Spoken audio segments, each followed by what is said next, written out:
รู้ฉัน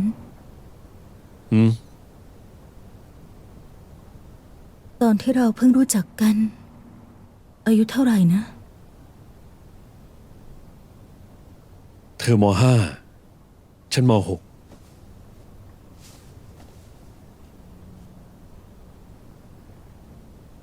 ฉันรู้สึกผิดกับนายมากเลย คิดว่าจะไม่มีโอกาสได้ขอโทษนายแล้ว ฉันเป็นคนบอกเลิกแต่ฉันก็เสียใจ ความจริงฉันรักนายมาก ตั้งแต่รู้จักนาย ฉันก็ชอบผู้ชายอยู่แบบเดียว ชอบแบบนายเนี่ยแหละ ที่มีตาสวย ชอบคนที่พูดน้อยๆอย่างนาย เห็นคนพูดมากก็รำคาญ แล้วก็ชอบคนที่จูบอ่อนโยนแบบนาย ซ่อมรถก็เป็น เรียนก็ไม่เก่งเท่าฉัน เล่นบิลเลียดก็เก่ง แม้แต่นักเลงก็ยังกลัวนายเลย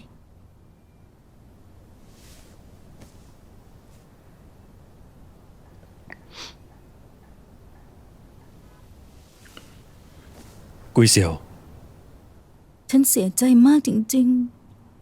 ๆ เสียใจมากที่บอกเลิกนายไป แค่คิดฉันก็เสียใจ ไม่อยากจะนึกถึงมันอีกแล้ว ฉันจะแต่งกับเธอเดือนนี้ ให้เวลาฉันเคลียร์นะ พวกเราจองร้านของเมืองเสี่ยวซานให้จินเฟิงมาเป็นพยาน เราแต่งกัน เดือนนี้เลย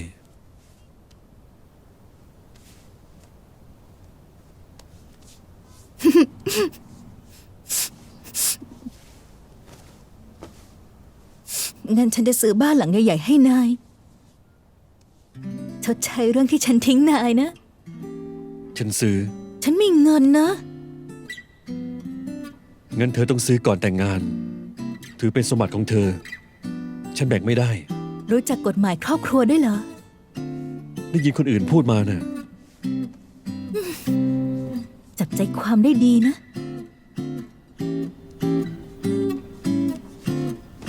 นอนเถอะ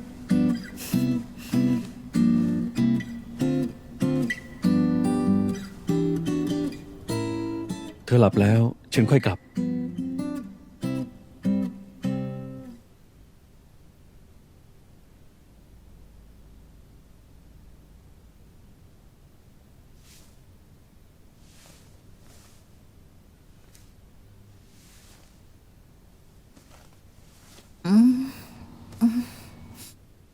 ฉันไปดื่มน้ำก่อน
ซ่อมรถกลางดึกอีกแล้วเหรอครับ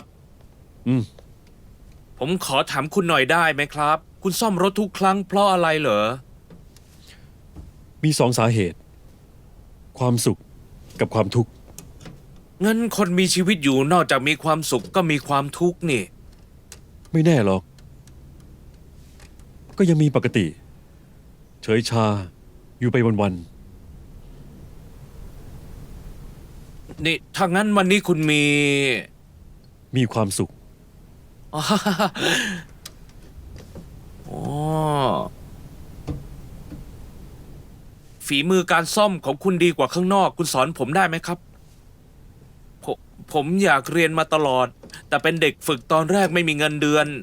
งานที่นี่ผมก็ไม่กล้าลาออก ผมต้องหาเลี้ยงครอบครัว อายุเท่าไหร่ 23 แล้วครับ งั้นเหรอ อายุไม่เยอะนะ มีทักษะเพิ่ม ก็จะมีทางเพิ่ม เอาเถอะ เรียกอาจารย์สิ รับแล้วเหรอครับ ว่างจะสอนให้